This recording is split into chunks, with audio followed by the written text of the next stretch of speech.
Hi, hello, everyone. Welcome to NFL Fantasy Live on a Friday. I'm Marcus Grant. That is Adam Rank. That, with the coiffed hair in the 718 t-shirt, is Michael F. Florio. Week 2 already underway. We got a game under our belt. Adam Rank, where were you when the Packers officially became champions? You know what? I was at a soccer training. We had a scrimmage last night. I was more concerned about the Red Lightning's performance against the Surf City Strikers. We played very well. You know, that was a good side that we're going up. But obviously, a lot of those kids were my team from Team Fearless. Mm-hmm. Went out there and looked good. Hudson looked great. And my daughter, and Lana, my daughter Beverly, my pseudo-daughter, Lana, played great, too. So there was a lot of good stuff all the way around in that there. All right, so there we got that. How about you, Florio? Any Tucker Kraft, Jordan Love buzzsaws you want to report about? Not as many as you would think. I did run into Jordan Love and Jaden Daniels in a super flex. That was mixed results. But even worse than running into Tucker Kraft, I said to beware of Tucker Kraft this week. So my bad, everyone. I'm sure people are going to be rational about that, too, when you read the comments. So absolutely. But a whole lot did go down at Lambeau Field. Let's take a look at some of what went on. We're set to go from Lambeau Field in Green Bay. Micah Parsons with the pressure. On the road to riches, boy, I gotta get it.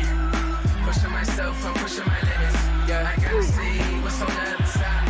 If I don't try, who won't make a difference?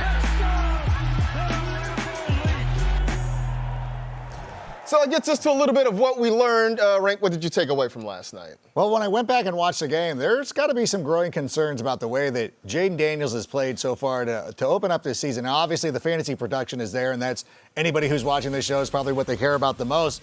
But a disturbing trend, and this isn't just necessarily about what happened on Thursday night.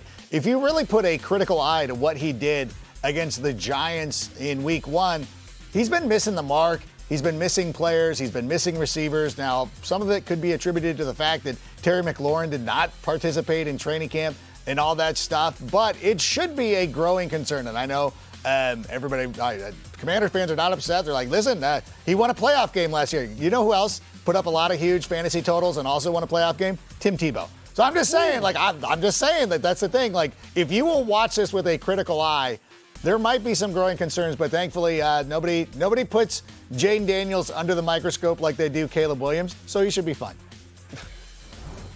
Yeah, I'm not as concerned about a guy coming off of a historic rookie year. I think it's just that the Packers defense is a black hole. They shut down the Lions and the Commanders in back-to-back weeks. And what I saw last night was exactly what I saw when I watched back the Lions game earlier this week. A ton of quick pressure, not a lot of success downfield, not able to establish the run up the middle. The thing with the Packers, their DBs stick on their receivers, the pass rush closes in extremely fast. So I'm not panicking on the Commanders, and I feel much less concerned about the Lions. I am more in on Jared Goff now than I was 24 hours ago. Well, let's stick with the Commanders, and I feel like now after 2 games, we should probably pump the brakes a little bit on the Ja'Cory Krosky merit hype.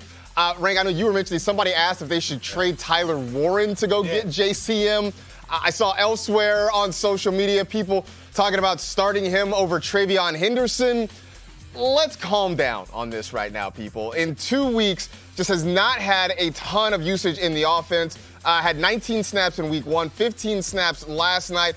Just 2 targets so far in the first 2 games this season. Is very game script dependent. No usage in the passing game. I know the excitement was because Chris Rodriguez was a healthy scratch. I think now with Austin Eckler, with the Achilles injury, which is season-ending and sadly maybe career-ending, I think we'll see Chris Rodriguez, we'll see Jeremy McNichols.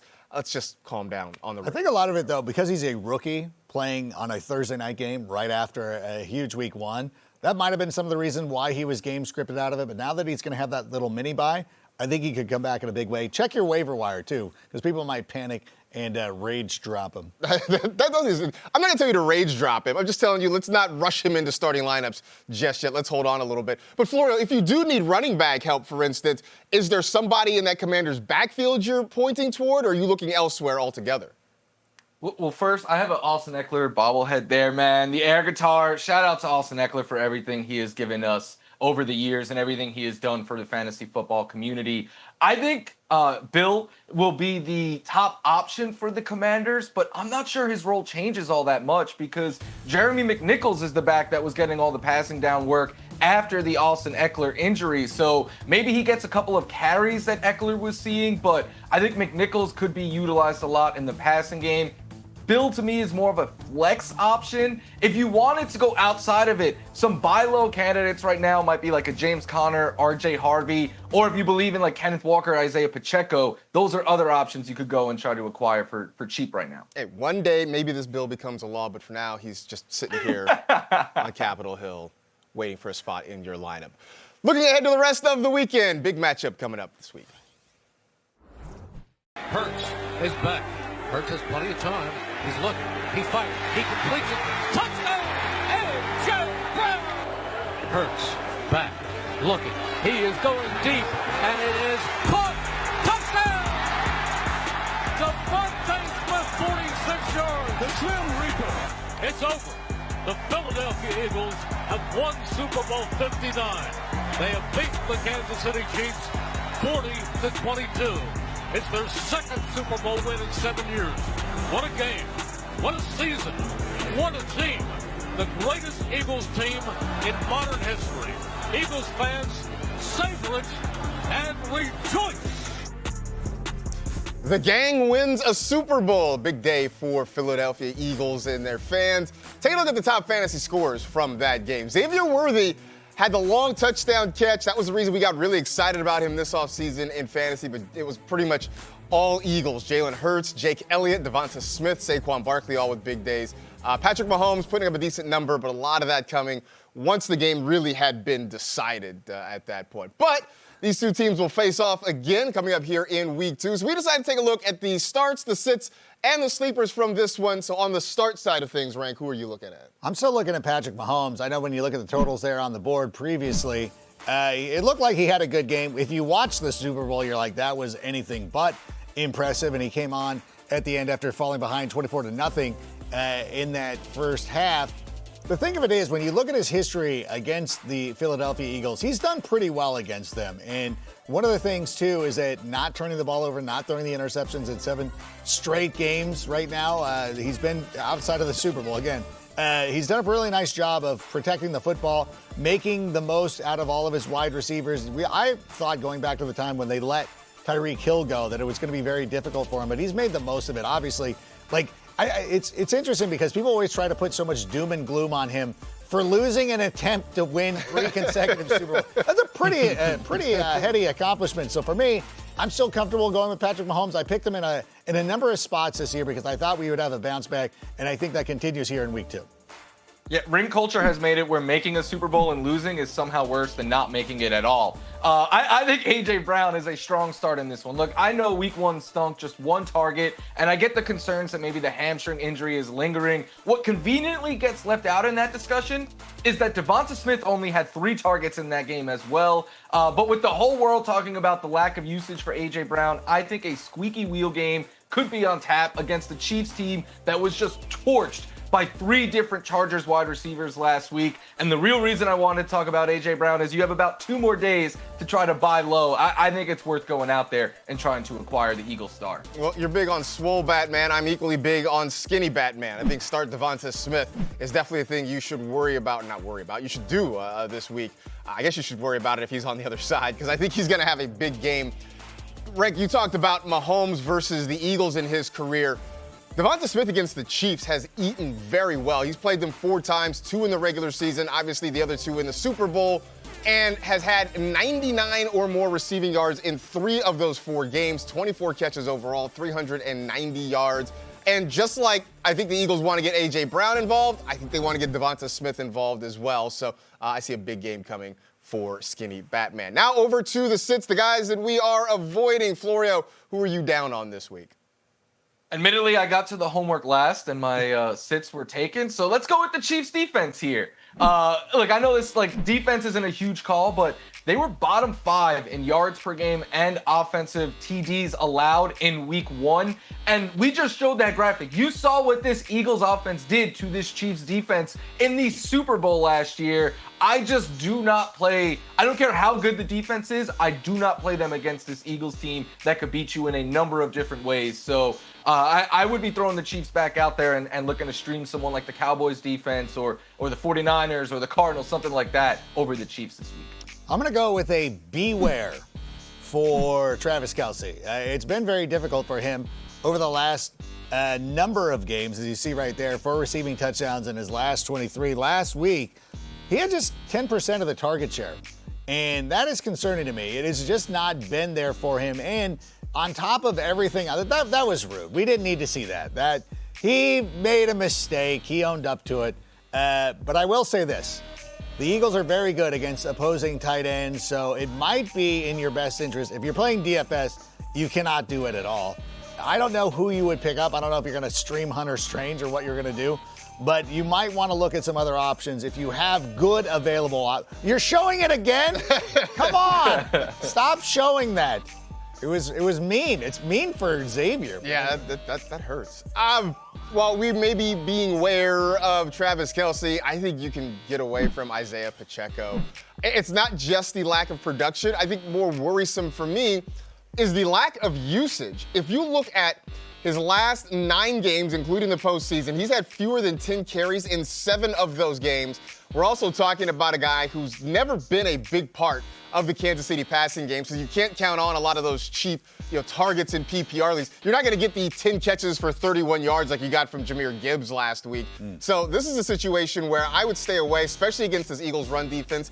Methinks Jalen Carter will actually play some snaps this week, so I would stay away. Don't count on it. I mean, I know it's not a Isn't guarantee. he suspended? No, he's not.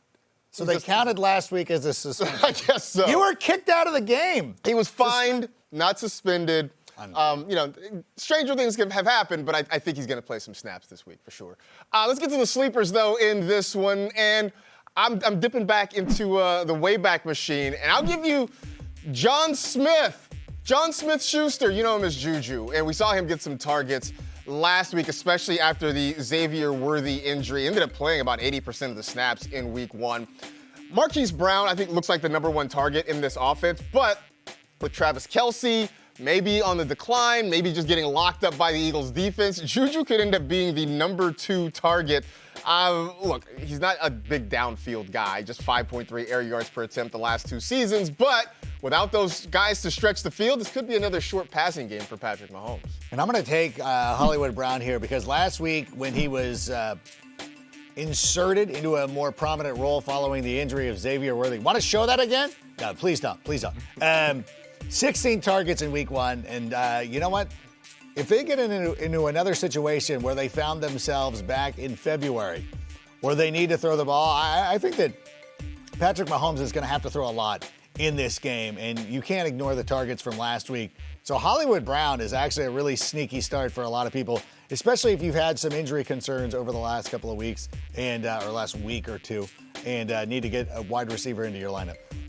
Yeah, I love me some Hollywood Brown. Have him on a bunch of teams. I don't have Dallas Goedert on a ton of teams. Admittedly, I was fading him this offseason, but he is a sleeper in this one if he suits up. He led the Eagles in targets and catches last week. He had the 3rd highest target share amongst tight ends in week 1. And if he doesn't play, Grant Calcaterra, come on down, because a trend that we had going back to last season is that the Chiefs really struggled against tight ends, and we were streaming them against them. So if you're in need at the thinnest position in fantasy, the Eagles tight end, whichever one suits up, is one that you could potentially stream in week 2. Do we call Grant Calcaterra the calculator? Because we should. It just feels natural.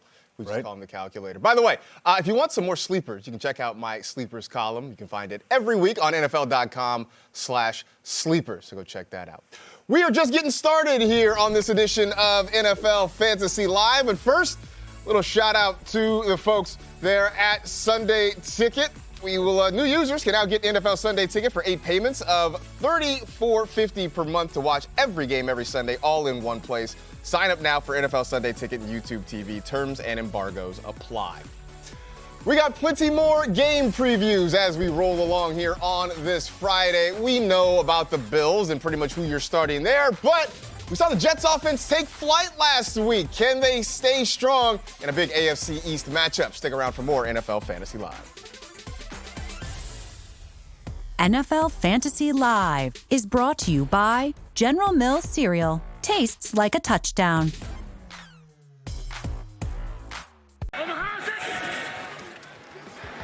Allen fires down the left side. He's got Palmer at the 40 and out of bounds at the 40-35 in Baltimore territory.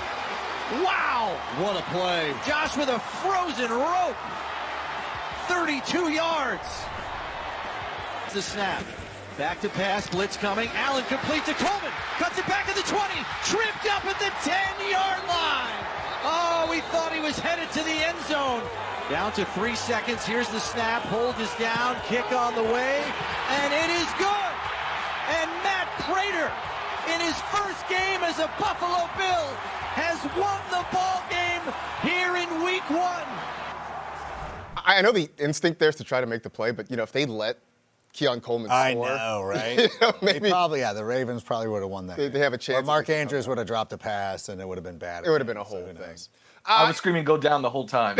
Anyway, that was the wild finish last week between the Ravens and the Bills. This week, the Bills take on an AFC East rival when they meet up with the New York Jets. And when you're looking at this one, Florio, who are you keeping an eye on? Yeah, I mean, everyone is going to imagine that I'm going to talk a Bill here, given all the Bill stuff behind me. Must start Justin Fields. I know people were telling you to sit Fields last week. I wasn't one of them, and he gave you nearly 30 fantasy points, and the only quarterback who scored more fantasy points than him is the one on the other side of this matchup. 2 goal line touchdowns, 12 rushing attempts. What I don't think is getting enough talking point at all is he looked fantastic as a passer, was highly efficient downfield. We just saw the Bills get ran all over last week. They struggled with a mobile quarterback. I think Justin Fields has to be started in this one, and that's coming from a Bills fan. Who told you to sit Justin Fields? That's the craziest talk I've ever heard in my life. I would never have sat that guy, and similarly, I would not be sitting Breece Hall. Oh, I got bullied during the offseason when I was advocating Breece Hall. I see the mentions. Listen, I'm letting it stew for another week before I go back and address those. But you look at the matchup this week against the Bills. Now, it is difficult to be like, hey, look, Derrick Henry ran through. I get it. Like, Derrick, it's not a fair comparison. It's not a big enough sample size. However, the Bills have allowed 40-plus points, 40-plus total, 400-plus total yards in 3 of their last 6 games. This defense has not gotten better over the offseason. So when you look at this matchup, I think that Breece Hall is going to be a really safe option. Make sure he is in your lineup. Yeah, you got me by the end of draft season coming around to Breece Hall. Okay, good. I appreciate that for sure. Do you see they're showing Tanner Angstrom on the broadcast? Yep. Like, oh, who was talking about him all offseason? This guy. That guy. We're talking about New Jersey's other team, the New York Giants, as they take on the Dallas Cowboys in an NFC East showdown. And I'm telling you, if you're looking for a sleeper defense for somebody to stream, maybe check out the guys with the stars on the sides of their helmet. Mostly because of the team they're going against. This Giants offense put up 231 total yards last week against the same Washington defense that really got lit up by the Packers on Thursday Night Football. We're already in week 2, and Brian Daboll is having to give a vote of confidence to Russell Wilson. That seems bad. I don't expect a lot of points either way in this one because the Giants' defense is also pretty good. So this could be a low-scoring affair. That tends to favor fantasy defenses. If they can get some pressure on Russell Wilson, force some turnovers, get some sacks, I think it could be a good day for the Cowboys. Yeah, I hope the Cowboys are the only Dallas area team beating up on a New York team this weekend. Although I am very excited to see Jacob deGrom in Citi Field tonight. I'm saying start Dak Prescott in this one. Look, he's averaged 22 fantasy points per game in his career against the New York Giants. He has 5 games with over 300 passing yards and 3 touchdowns. And I know you're like, oh, well, that goes back years. Well, in his last 2 matchups against the Giants, 7 touchdowns, 1 giveaway. And what really surprised me, the Giants generated pressure at the 3rd lowest rate in week 1. Maybe that was matchup dependent, but if you're giving Dak Prescott time like that, I think he's going to pick apart most teams. Now we move on to the first edition of the Ben Johnson Bowl with the Bears and the Lions. Both teams coming off some frustrating losses in week 1. But, Rank, what are you paying attention to? I think for the Lions, we sort of expected that. For the Bears, it was frustrating. And one of the things that was the most frustrating was the usage of the running back. And it was something that Ben Johnson went out and addressed this week when he was like, oh, yeah, I don't think that we ran the ball. If only, yeah, you know what? You know who's responsible for calling the plays, Ben? It's you. But he did address it. And we saw last week DeAndre Swift dominated the backfield snap share. Almost 90% of the snaps went to him. We saw Kyle Monangai got about 9 snaps, I believe it was, caught a pass, and that was about it. It's been all DeAndre Swift. And I really do believe that this week they are going to unlock him. There is a reason why the Bears did not go out there and acquire other running backs. It's because they believe in DeAndre Swift. And just by watching it, if you watch the game critically, DeAndre Swift played really well. Like, I was really encouraged by what he was doing out there. I think the Jonah Double J, the new guard, can do a little bit of a better job. Drew Drallman also kind of stalled a little bit, but if they get that together, because I'll give the Vikings credit here, DeAndre Swift's going to have a monster game. Yeah, I have a lot of DeAndre Swift. I would love him to have a monster game. I also have a good amount of Rome Odunze, and I left week 1 feeling really good about Rome. He led the Bears in routes, targets, catches, and touchdowns. He's clearly going to have a large role in this offense, and in the preseason, last season, week 1, he is the clear go-to option in the end zone for Caleb Williams. He had success against the Lions last year, and I do think the Lions offense will look more like the Lions offense in week 2. And if that is the case, we could see Caleb have to throw a little bit more in week 2. Rome Odunze, a good receiver, also a very good artist. This is his rendering of a bear here, right here. So. Why are you wearing that? Because it's a cool T-shirt. You're not a Bears fan. Do I have to be? Kind of. Oh, well, too bad. Moving on, we got the Seahawks and You went to Washington. You're not even the wrong Pac-12 school. It's just a cool shirt. I'm sorry. How dare you? Anyway, the DK Metcalf revenge game as the Seahawks and Steelers meet up. I'm not talking about DK Metcalf. I'm talking about Aaron Rodgers and how he probably belongs on your bench this week. The 4 touchdown passes was really nice. It's also not sustainable. What I'm mostly worried about is how much Rodgers had to rely on yards after the catch from his guys to put together his yardage total. 75% of his passing yards came after the catch. Now, look, maybe Arthur Smith has something up his sleeve and we can get more Jonnu Smith or Calvin Austin or what have you. I'm not confident enough in this repeating itself for me to start him a second straight. Look, I don't think anybody really started him last week. I don't think this is the week you chase points and put him in your lineup. Again, he's also fueled by spite, and I don't know that spite is going to necessarily win the day for him. What if he hates mud honey? I'm a coffee bean guy. Forget Starbucks, whatever. Right? Marcus, watch out. Steelers fans are going to be in your mentions like they have been in mine for doubting Aaron Rodgers. But I'm also doubting Kenneth Walker a bit. I don't think he's a must-sit, but only 40% of the snaps last week and 13 touches. It was his worst fantasy game ever with double-digit fantasy points. Charbonnet had more snaps, carries, and got the goal line work. That usage makes Kenneth Walker a big play reliant option. Again, not a must sit, but if you have another running back that you feel good about and we're considering getting in your lineup, I would do so until we see more usage go Kenneth Walker's way. A nice chilled glass of Charbonnet might look good in your fantasy lineup this week for sure. By the way, with NFL Plus, you can keep the NFL in reach. Stream live, local, and primetime games on mobile during the regular and postseason. NFL Network, including 7 exclusive live games, live game audio, and more. With NFL Plus Premium, get more football with NFL Red Zone, game replays, and NFL Pro. Sign up today at plus.nfl.com/network. Terms and conditions apply. Couple of young quarterbacks had nice week 1s. Michael Penix doing some things, even in a tough loss, and J.J. McCarthy bringing the Vikings back. They'll face off. Tell you what we think about the Falcons and Vikings coming up next. Sunday, 9 a.m. Eastern, join Rich Eisen, Kurt Warner, Steve Mariucci, Gerald McCoy, our own Cynthia Freeland, Kimmy Checks, Kyle Brandt, the NFL insiders and reporters from stadiums across the country as they get you ready for kickoff. Kyle Brandt sits down with Joe Burrow after a big divisional win in Week 1. Kimmy Checks connects with Eagles standout cornerback Cooper DeJean and a live interview with Seahawks head coach Mike McDonald. All of that and more Sunday at 9 a.m. Eastern.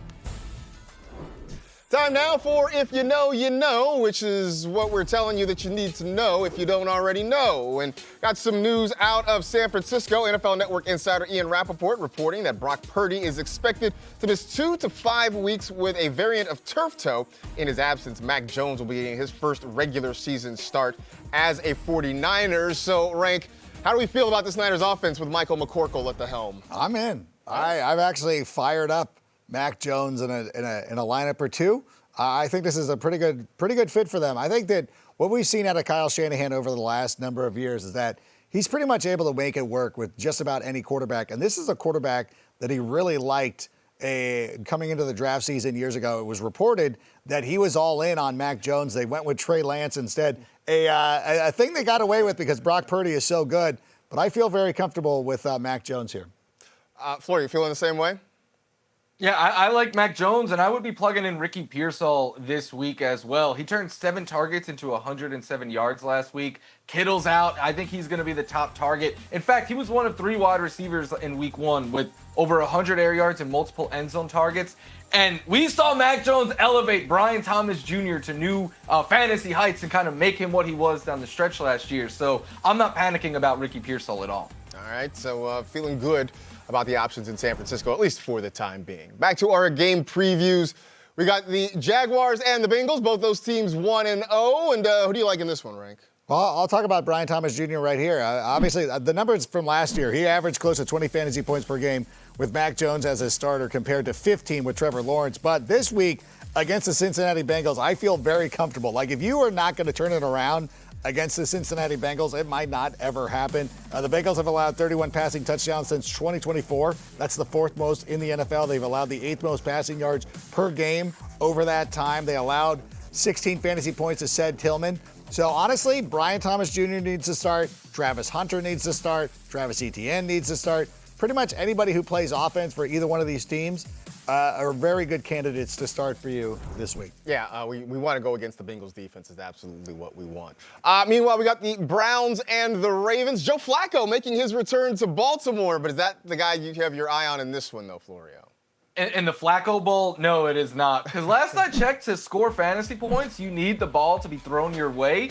That didn't happen much for Mark Andrews in week 1. He had just 1 target. So I think you could beware of the Ravens' big tight end here. Look, we know Baltimore is obviously going to run the ball a bunch. They did so at the 3rd heaviest rate in week 1.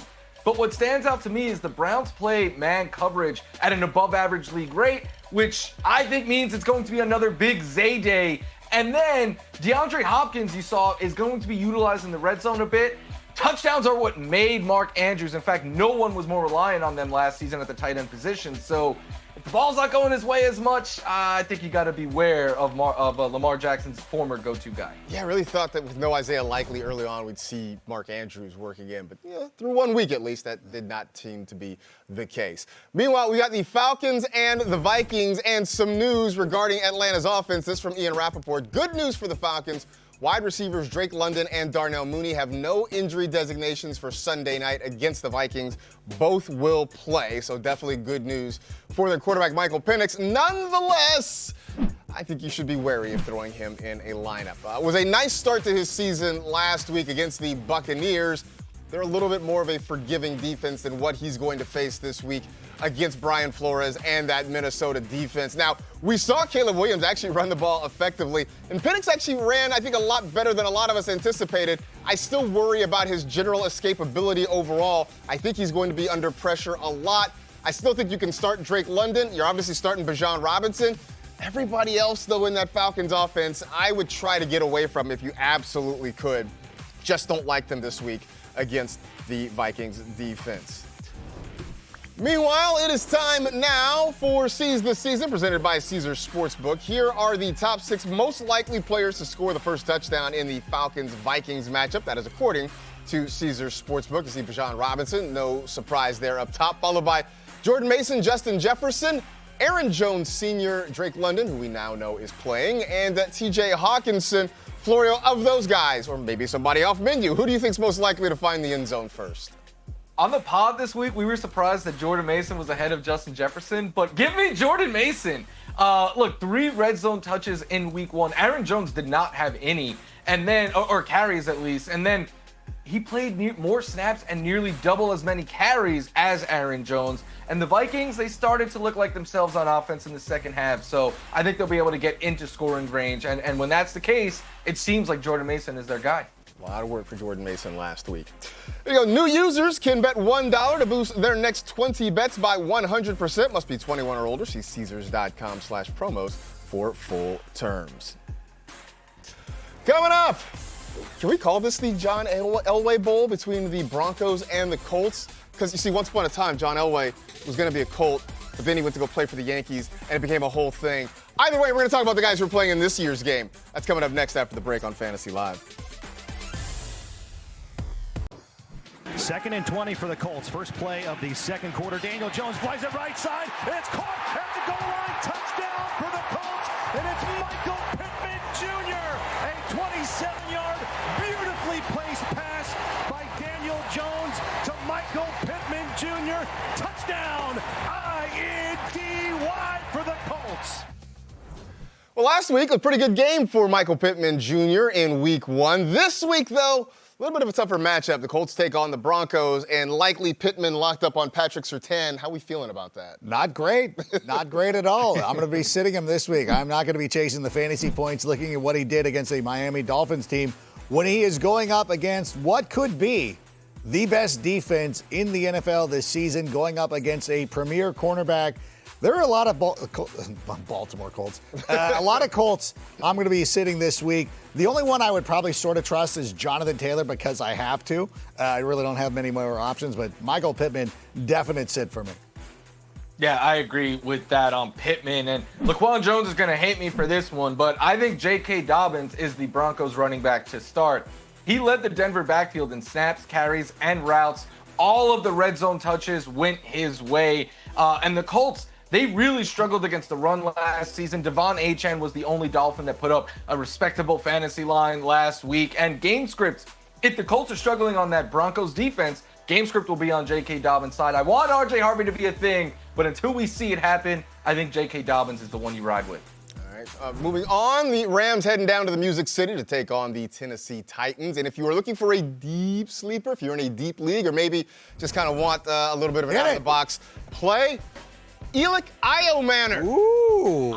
You look at the box score last week, you'll see 2 catches for 13 yards, and you'll be like, this guy? Well, one, it could have been a better number if Brian Callahan challenges one of the plays he had down the sideline. He made what on replay looked like a fantastic catch, but the Titans didn't challenge it.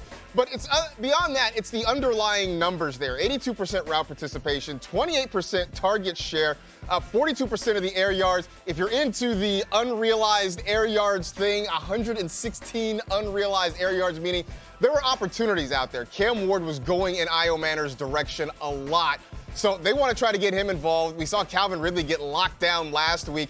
I think we're going to see the rookie get a lot more opportunities. Again, this isn't like, hey, don't sit here and try to tell me you're going to start him over Amon-Ra St. Brown. Yeah, like, don't do that. Don't do that. Okay. But otherwise, if you're looking for a deep sleeper, contrarian play, I like Iomanner. Even his stats, if you have an IR spot. Absolutely, definitely stash him. Kittles. Yeah, for sure. I do like Iomanner. I like Calvin Ridley to bounce back this week, but straightforward, the one Titan you could play with 100% confidence is Tony Pollard, in my opinion. 89% of the snaps in Week 1. No running back played more. 19 opportunities. That is elite volume. And he's been averaging elite volume every game that Tajay Spears hasn't played since last season. Rams were middle of the pack against the run. We know he could be utilized in the passing game.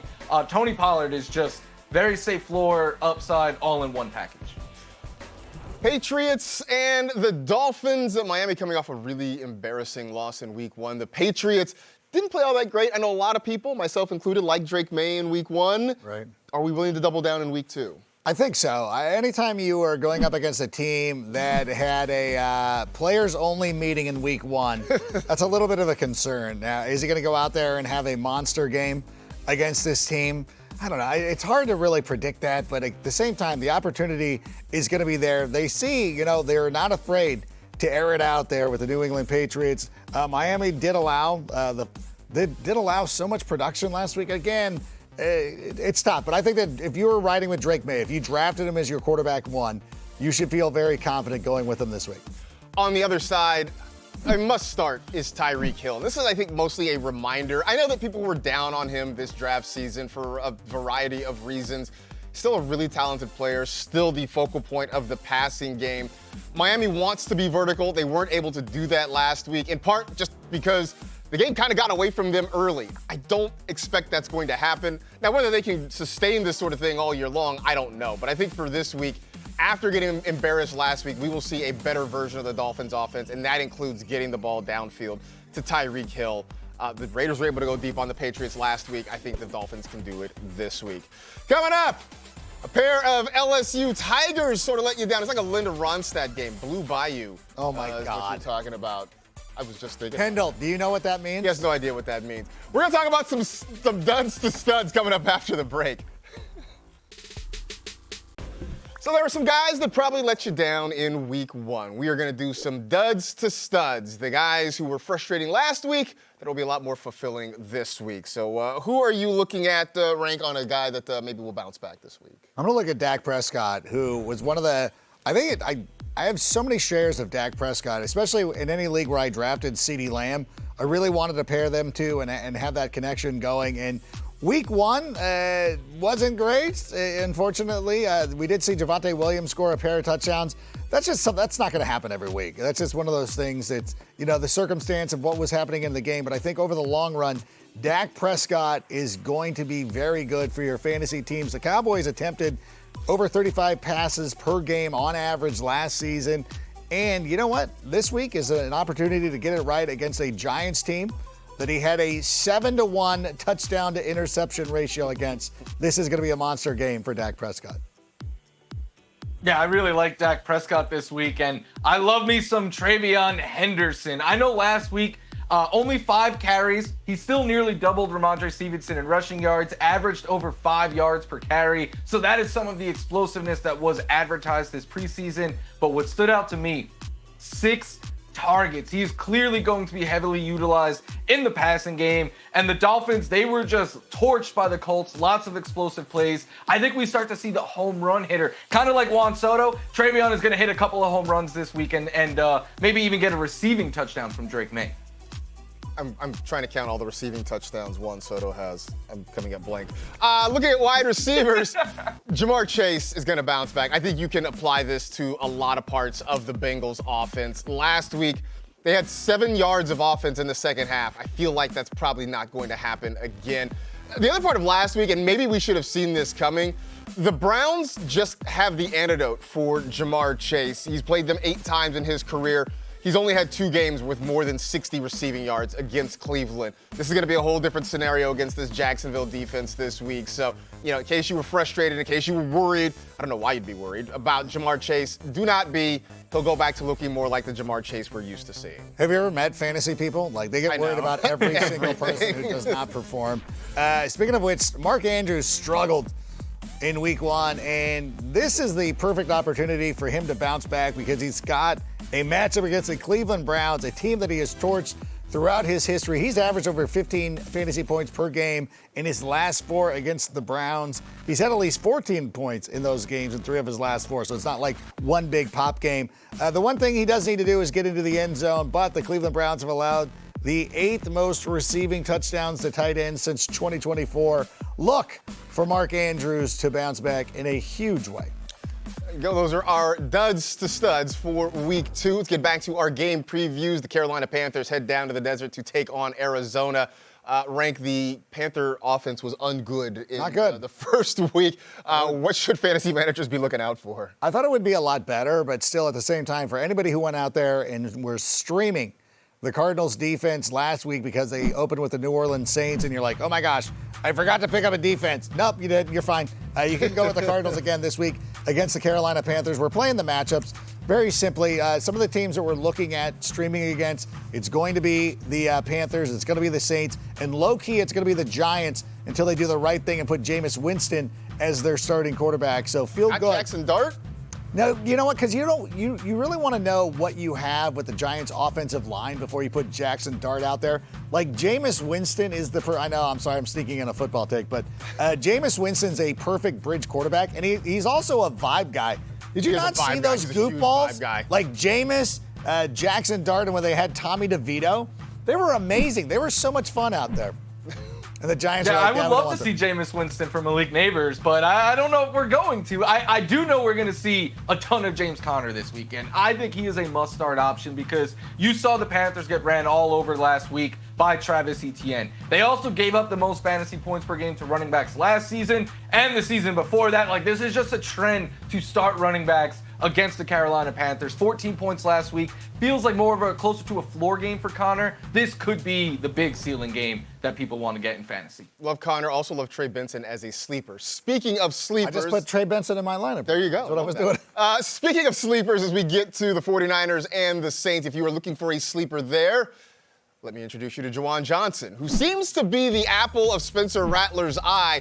Maybe it's because Rattler's just not a downfield thrower generally, as they show him throwing one like 12, 15 yards down the field. Thanks. But generally, he's a guy who's keeping everything right around the line of scrimmage. That is where Juwan Johnson tends to live. With Spencer Rattler at quarterback, Johnson leads the team in targets, receptions, and yards. He really is the first option for Spencer Rattler in the passing game. So while we're worried about everybody else there in New Orleans, Juwan Johnson feels like, especially if you lost George Kittle and you look at a stream of tight end, Juwan Johnson feels like a really nice option for you this week. Hey, you know what? Just in case, for some reason, you don't get to watch football this weekend, we're going to give you Monday's headlines today. So just, lay back and figure out how great Drake May is going to be. We are looking into our murky crystal balls coming up after the break. Back on Fantasy Live and some injury updates via Tom Pelissero. Bills running back James Cook is off the injury report and good to go Sunday versus the Jets. Meanwhile, for the Giants, wide receivers Malik Neighbors and Darius Slayton are off the injury report and good to go Sunday versus the Cowboys. Wan'Dale Robinson is questionable. Left tackle Andrew Thomas is doubtful. That gets us to Power to the People. We are taking some of your questions from social media and trying to give you answers as best we can. We'll start with this one for you, Michael F. Florio. Hi, NFL Fantasy. Do I start on my team Bo Nix or Daniel Jones? Thanks. Greetings from Portugal. This is why Daniel Jones was a sit this week. Do not chase the points against this defense. Give me Bo Nix. Yeah, seems like an easier call there. For you, this one a tougher one, Rank. Yeah. Travis Hunter or Keon Coleman in the flex this week? Yeah, both of them, interesting options. I'm going to go with Travis Hunter. I think the matchup against the Cincinnati Bengals warrants it. Yeah, I like both of them, but I do like Hunter a little more. Should I trade Aaron Jones for Javonte Williams straight up? I mean, if you want to. It feels like a lateral move here. Don't be blinded by the 2 rushing touchdowns Javonte Williams had last week. I think when it's all said and done, they're going to be kind of the same guy. So, Rank, I want to give this one to you. Do I start Quentin Johnston or Nico Collins this week in a PPR? I understand being disappointed with Nico Collins, but that's the obvious start here. All right, so Collins over Johnston. For you, Florio, Pickens or Myers for my flex spot? Full point PPR, by the way. I'm going to go with George Pickens there and what I think could be a bounce back for all of the Cowboys passing attack. All right. Hey, in case you want to know what happens in the future, we're giving you Monday's headlines today. Florio, what's everybody going to be talking about after the weekend? Made in Miami, 300 yards and 3 TDs with them going to Boutte, Hunter, and Travion Henderson. Ooh, all right, Rank, what do you got?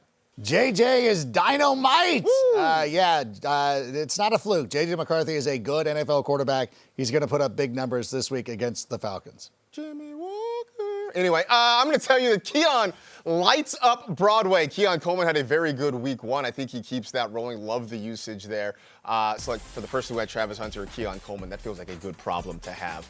We'll be back with you, of course, on Monday, 5 p.m. Eastern start time ahead of the Monday Night Football doubleheader. For Rank, for Florio, I am Marcus. Enjoy week 2, everybody. We'll see you next week.